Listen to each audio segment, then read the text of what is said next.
Hello dear bankers, नमस्कार। You all are welcome in this session. So आप सभी dear bankers का हमारे सेशन में स्वागत है।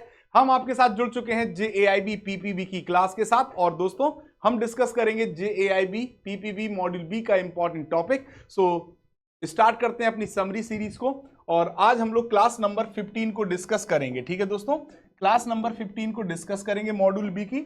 और आज का हमारा इंपॉर्टेंट टॉपिक जो हम पढ़ेंगे वो होगा कॉन्ट्रैक्ट ऑफ इंडेमनिटी। ठीक है दोस्तों, उसके पहले यदि आपके पास कोई भी जो भी क्लासेस हमारी चल रही हैं उसके रिलेटेड कोई भी डाउट है, कोई सजेशंस हैं, तो आप अपने डाउट एंड सजेशंस को हमारे साथ शेयर कर सकते हैं। JAIB CAIB by Arvind sir, ये हमारा टेलीग्राम चैनल है जिसको आप ज्वाइन कर सकते हैं और अपने डाउट्स को हमारे साथ क्या कर सकते हैं, डिस्कस कर सकते हैं। ठीक है, तो आज का जो हमारा टॉपिक है वो है contract of indemnity. What is the meaning of indemnity? Indemnity माने होता है अगर आपकी कोई भी क्षति पूर्ति, यानी अगर कोई क्षति होती है तो उसकी पूर्ति की जाएगी, यानी to save from the loss. ठीक है, तो आपको लॉस से बचाने के लिए जो कॉन्ट्रैक्ट होता है उसे हम कॉन्ट्रैक्ट ऑफ इंडेमनिटी कहते हैं।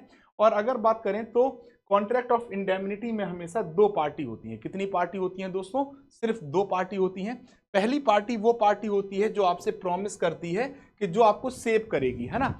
फर्स्ट पार्टी वो पार्टी होगी जो आपको सेव, मतलब दूसरी पार्टी को सेव करने के लिए प्रॉमिस करती है। उसे हम क्या कहते हैं दोस्तों? इंडेमनीफायर। क्या कहते हैं? इंडेमनीफायर। तो इंडेमनीफायर क्या होता है? Who promises to make good the loss cause to the other party, यानी वो व्यक्ति या वो पार्टी जो किसी दूसरे व्यक्ति को ये प्रॉमिस करता है कि यदि आपको लॉस होगा तो उसकी भरपाई हम करेंगे, तो उसे हम लोग कहते हैं इंडेमनीफायर।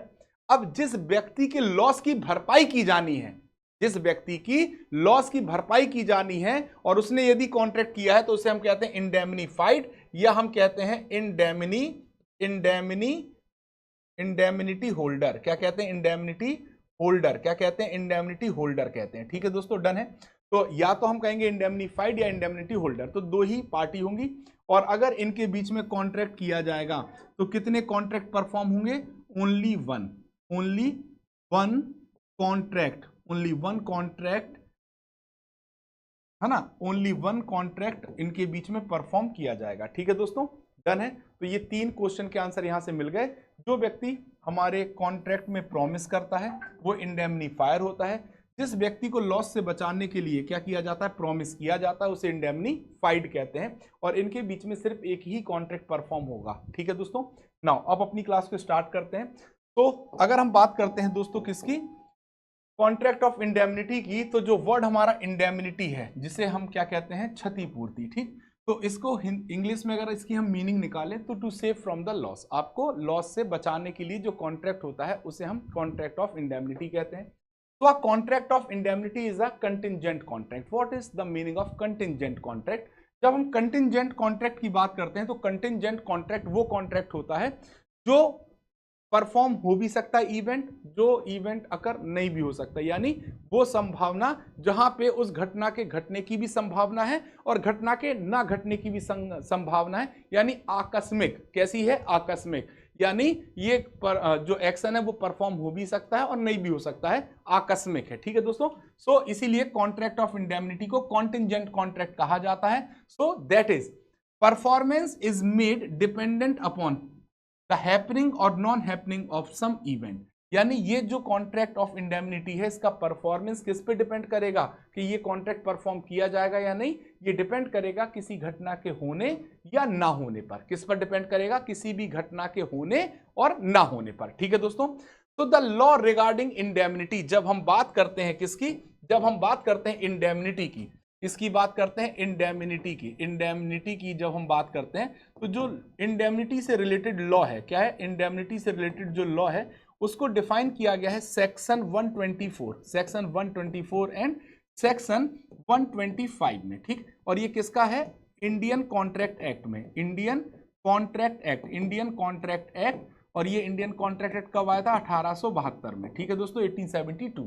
तो इंडियन कॉन्ट्रैक्ट एक्ट का सेक्शन 124 और 125 डिफाइन करता है कानूनी तौर पर कॉन्ट्रैक्ट ऑफ इंडेमनिटी को। ठीक है दोस्तों, अब यहाँ पे दो सेक्शन दिए गए। कितने सेक्शन दिए गए हैं? दो सेक्शन दिए गए हैं। तो दो सेक्शन में क्या क्या डिफाइन किया गया है? पहले सेक्शन 124 में कॉन्ट्रैक्ट ऑफ इंडेमनिटी को, कॉन्ट्रैक्ट ऑफ इंडेमनिटी को, कॉन्ट्रैक्ट ऑफ इंडेमनिटी को डिफाइन किया गया है।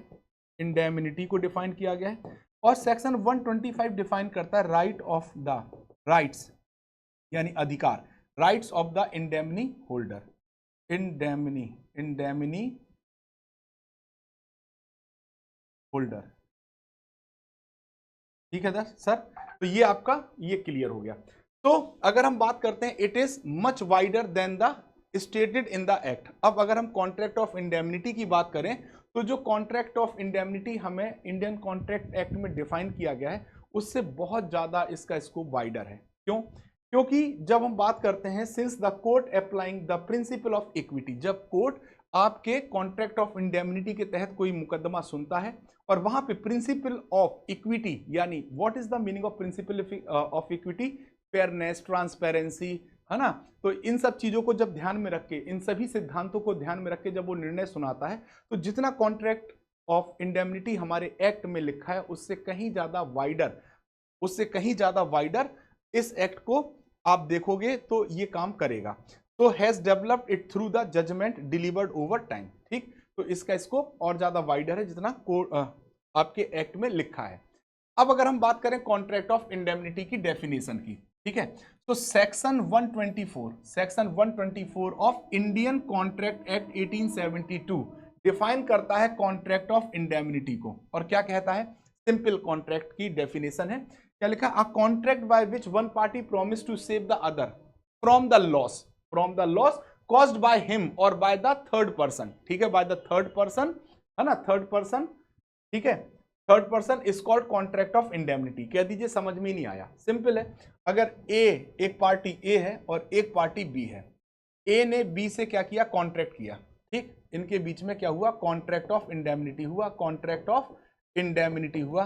और इस कॉन्ट्रैक्ट ऑफ इंडेमनिटी की अगर हम बात करें तो इस कॉन्ट्रैक्ट के तहत ए क्या कर रहा है? प्रॉमिस कर रहा है। ए क्या कर रहा है? प्रॉमिस कर रहा है किससे? बी से। किससे प्रॉमिस कर रहा है? बी से। यदि बी आपको कोई लॉस हुआ तो उस लॉस की भरपाई कौन करेगा? ए करेगा। ठीक है, अब ये लॉस चाहे ए की वजह से हो और चाहे किसी थर्ड पर्सन की वजह से हो, किसकी वजह से? थर्ड पर्सन की वजह से हो, उसकी भरपाई कौन करेगा? ए करेगा। तो जो व्यक्ति, मैंने क्या बताया था आपको फर्स्ट पेज पे ही, कि जो व्यक्ति, मैंने फर्स्ट पेज पे क्या बताया था कि जो व्यक्ति प्रॉमिस करता है वो क्या कहलाता है? इंडेमनीफायर कहलाता है। और जिस व्यक्ति से प्रॉमिस किया जाता है वो इंडेमनी होल्डर कहलाता है। क्या कहलाता है? होल्डर या इंडेमनीफाइड कहलाता है। ठीक है, फायर है, ई है। ठीक है, फायर कहलाता है, ये ई है। ठीक है, और वो इंडेमनिटी होल्डर कहलाता है। ठीक है, so the promisor is also called indemnifier. The essence of any contract of indemnity is that assured must prove the loss. तो जब भी बी अगर ये मानेगा कि मेरा ये लॉस हुआ है तो उसको ये प्रूफ करना पड़ेगा ए के सामने और ए उस लॉस की क्या करेगा? भरपाई करेगा। ठीक है, तो I hope contract of indemnity की जो डेफिनेशन है वो आप सभी को आसानी से क्लियर हो गई होगी और each and every point from the contract of indemnity, है ना, आपके दिमाग में क्लियर होगा। ठीक है दोस्तों, आगे बढ़ते हैं। आगे का पॉइंट क्या है? अब हमारे पास एक और ऐसा ही एक कॉन्ट्रैक्ट देखने को मिलता है जिसे हम कॉन्ट्रैक्ट ऑफ गारंटी कहते हैं। तो क्या कॉन्ट्रैक्ट ऑफ गारंटी और कॉन्ट्रैक्ट ऑफ इंडेमनिटी सेम होता है या फिर कॉन्ट्रैक्ट ऑफ गारंटी या कॉन्ट्रैक्ट ऑफ इंडेमनिटी में कुछ अंतर है? तो इनकी अगर हम डिफरेंसेस या डिस्टिंक्शन की बात करें, इनकी अलग अलग विशेषता को अगर हम कॉमन पैमाने पे तौलें तो क्या क्या हमें समानता या डिफरेंशिएशन जो भी है वो देखने को मिलता है, उसको देख लेते हैं। सबसे पहले अगर हम बात करेंगे दोस्तों, सबसे पहले बात करेंगे तो हम नंबर ऑफ पार्टीज की बात करेंगे। पहला हमारा होगा कॉन्ट्रैक्ट ऑफ इंडेमनिटी और ये होगा कॉन्ट्रैक्ट ऑफ गारंटी। तो जब हम कॉन्ट्रैक्ट ऑफ इंडेमनिटी की बात करते हैं तो हमारे पास सिर्फ दो ही पार्टी थी, ए और बी।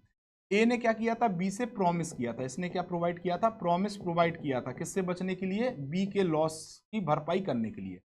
तो यहाँ पे ए हमारी जो पहली पार्टी है वो क्या है? इंडेमनीफायर। क्या है दोस्तों? इंडेमनीफायर। ठीक है, इंडेमनीफायर। और जिसको लॉस से बचाया उसे क्या कहा जाता है? इंडेमनीफाइड,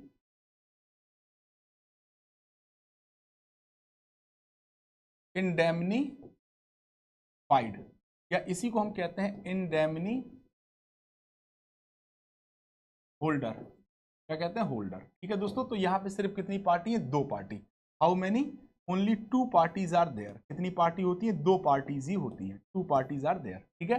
बट जब हम कॉन्ट्रैक्ट ऑफ गारंटी की बात करते हैं तो यहां पे हमारे पास टोटल 3 पार्टी होती हैं। कैसे होती हैं समझिए, पहले समझ लीजिए फिर आगे पढ़िएगा। जब हम गारंटी की बात करते हैं, किसकी बात करते हैं? गारंटी की बात करते हैं। तो गारंटी में क्या होता है कि अगर आप देखोगे तो जैसे मान लीजिए ए डेटर है और बी क्या है? क्रेडिटर है। बी ने ए को कोई पैसा उधार दिया, ठीक। तो वो कह रहा मैं आपको उधार तो दे दूंगा लेकिन मैं आपको तो जानता ही नहीं हूं, तो आप किसी व्यक्ति की गारंटी ले आओ। ये गया किसके पास? सी के पास। और इसने सी से क्या कहा कि सी आप बी को जानते हो, आप मेरी तरफ से सी को बी को क्या दे दो? गारंटी दे दो। क्या दे दो? गारंटी दे दो, ठीक है। गारंटी प्रोवाइड कर दो। तो जो गारंटी प्रोवाइड करता है उसे कहा जाता है सियोरिटी। क्या कहा जाता है? सियोरिटी। उसे क्या कहा जाता है? सियोरिटी। सियोरिटी, ठीक। अब गारंटी प्रोवाइड कर दी। तो यहां पे कितनी पार्टी हैं? एक पार्टी तो वो है, एक पार्टी तो हमारा डेटर है, प्रिंसिपल डेटर, और एक हमारा क्रेडिटर है। और अगर प्रिंसिपल डेटर क्या कर देता है? डिफॉल्ट कर देता है। क्या करने में? इनका पेमेंट करने में। किस में डिफॉल्ट कर देता है? इनका पैसा वापस करने में। तो फिर पैसा कौन पे करेगा? सियोरिटी पे करेगा, क्योंकि उसने क्या प्रोवाइड की है? गारंटी प्रोवाइड की है। तो यहां पे हमारे पास टोटल कितनी पार्टी है? 3 पार्टीज हैं। कितनी पार्टीज हैं दोस्तों? 3 पार्टीज यहां पे होंगी। और यहां पे इनके बीच में जो कॉन्ट्रैक्ट परफॉर्म होगा, क्या परफॉर्म होगा? जो कॉन्ट्रैक्ट परफॉर्म होगा, पहला कॉन्ट्रैक्ट तो इनके बीच में होगा, दूसरा कॉन्ट्रैक्ट इनके बीच में होगा, और तीसरा कॉन्ट्रैक्ट इनके बीच में होगा। यानी टोटल 3 कॉन्ट्रैक्ट परफॉर्म किए जाएंगे, 3 कॉन्ट्रैक्ट्स परफॉर्म किए जाएंगे। कितने कॉन्ट्रैक्ट परफॉर्म होंगे? 3 कॉन्ट्रैक्ट्स परफॉर्म होंगे, ठीक है। तो ये थोड़ा सा याद रखिएगा, ठीक है दोस्तों। नाउ अब हम आ जाते हैं अपने कंसेप्ट पे। तो यहां पे हमें क्या बताया गया था दोस्तों कि यहां पे 3 पार्टी है। पहली पार्टी कौन है? डेटर। पहली पार्टी कौन है? डेटर। डेटर कौन है? जिसके बिहाफ पे गारंटी प्रोवाइड की गई है। दूसरी पार्टी कौन है? क्रेडिटर, जिसको गारंटी प्रोवाइड की गई है, बेनिफिशियरी के तौर पे काम करेगा। और थर्ड पार्टी कौन है? सियोरिटी, जो कि गारंटी प्रोवाइड कर रहा है, ठीक है। So there are 3 parties in guarantee and 2 parties in contract of indemnity. Now contingent risk क्या है? इन एन इंडेमनिटी, यानी अगर कोई क्षति होती है तो द रिस्क इज कंटिंजेंट। यहां पे जो क्षतिपूर्ति की बात की जाए तो जो रिस्क है वो कंटिंजेंट है, यानी आकस्मिक है, हैपन हो भी सकता और नहीं भी। But in guarantee the liability is subsisting. Subsisting का मतलब क्या है कि अगर मान लीजिए, गारंटी सबसिस्टिंग का मतलब क्या है कि अगर जब प्रिंसिपल डेटर अगर डिफॉल्ट करेगा तो फिर सियोरिटी की जिम्मेदारी होगी कि वो पे करेगा। लाइबिलिटी सबसिस्टिंग है, सब्सटीट्यूट हो रही लाइबिलिटी किससे? डेटर से सियोरिटी की तरफ सब्सटीट्यूट होगी। तो ये सबसिस्टिंग क्या होगी दोस्तों? रिस्क है। नेचर ऑफ लाइबिलिटी की बात करें तो जो हमारा कॉन्ट्रैक्ट ऑफ इंडेमनिटी है, the indemnifier is required to make good the loss as soon as occur. जब भी नुकसान होगा तुरंत भरपाई करनी पड़ेगी इंडेमनीफायर को। जबकि कॉन्ट्रैक्ट ऑफ गारंटी में क्या होता है कि जो सियोरिटी की लाइबिलिटी होती है वो सेकेंडरी होती है। पहली लाइबिलिटी किसकी होती है? प्रिंसिपल डेटर की। यानी पहले ए को पे करना है बी का पैसा, अगर ए पे करने में क्या कर देता है? डिफॉल्ट। क्या कर देता है? डिफॉल्ट। तब इनका जो सी है वो पे करेगा बी का पैसा, ठीक। तो जो सी है, जो उसने गारंटी प्रोवाइड की, जो कि क्या है? सियोरिटी है, उसकी जो लाइबिलिटी है, उसकी जो लाइबिलिटी है वो कैसी है दोस्तों? सेकेंडरी। कैसी है दोस्तों? सेकेंडरी है, ठीक है, सेकेंडरी है। और जो प्राइमरी लाइबिलिटी है, प्राइमरी लाइबिलिटी है, प्राइमरी लाइबिलिटी है, लाइबिलिटी वो किसकी होगी? प्राइमरी लाइबिलिटी होगी ए की। किसकी होगी? ए की। जब ए डिफॉल्ट करेगा तब हमारा सियोरिटी पे करेगा, ठीक है। डन है। नाउ अब देखिए आगे क्या कहा गया है। पर्पस ऑफ कॉन्ट्रैक्ट की बात करें तो indemnity contract, and indemnity is for reimbursement of a loss, ठीक है। And a guarantee is the security for the credit, ठीक है, क्रेडिटर के लिए सिक्योरिटी है। Cover only the actual loss, it covers only the actual loss suffered caused by an event mention in the contract. तो जितना actual loss होगा उसको यहां पे कवर किया जाता है। मे बी एक्सप्रेस्ड और इंप्लाइड। अब कॉन्ट्रैक्ट ऑफ इंडेमनिटी लिखित में भी हो सकता है और इंप्लाइड भी हो सकता है, ठीक है। और नंबर ऑफ कॉन्ट्रैक्ट यहां पे 1 परफॉर्म किया जाएगा, यहां पे 3 कॉन्ट्रैक्ट परफॉर्म किए जाएंगे, मैंने ऑलरेडी आपको बता दिया है, ठीक है। नाउ अब अगर हम right of indemnity holder, right of indemnity holder की बात करें तो मैंने आपको बताया था कि यहां पे जो 2 सेक्शन है, कौन कौन से? जो 2 सेक्शन है, जो सेक्शन 125 है वो क्या बताता है? Rights of indemnity holder. Indemnity holder के राइट्स को डिफाइन करता है कौन? सेक्शन 125। तो section 125 of Indian contract act less down the right of indemnity holder, ठीक है, जहां पे इंडेमनिटी होल्डर कौन था हमारा, बी, जिसको लॉस की भरपाई होनी है, जिसको अगर लॉस हुआ तो भरपाई होगी। तो इंडेमनिटी होल्डर के राइट्स क्या है, पहला, इंडेमनिटी होल्डर द प्रोमिसी और the person who is indemnified, जिसको इंश्योर किया गया है कि आपके लॉस की हम भरपाई करेंगे, इंडेमनीफाइड है, उस व्यक्ति को हमने इंडेमनिटी होल्डर कहा है। Has the following rights when sued, जब कोई केस अगर वो करेगा तो उसके पास अधिकार है इन राइट्स को फॉलो करने के लिए।